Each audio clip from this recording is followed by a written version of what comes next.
ಬಳಿಯಲೆ ಬಂಗಾರ ಇರುವಾಗ ಅದನ್ನು ನೋಡದೆ ಅಲೆಯುತ್ತ ದಿನ ಬಳಲಿದೆ, ಕಣ್ಣೀಗ ತೆರೆಯಿತು.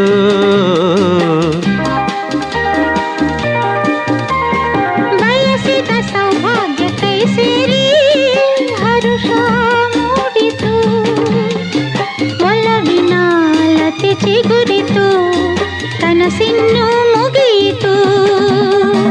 ಇನ್ನೆಂದು ನಿನ್ನನ್ನು ಚೆಲುವೆ ಬಿಡಲಾರೆನಾ.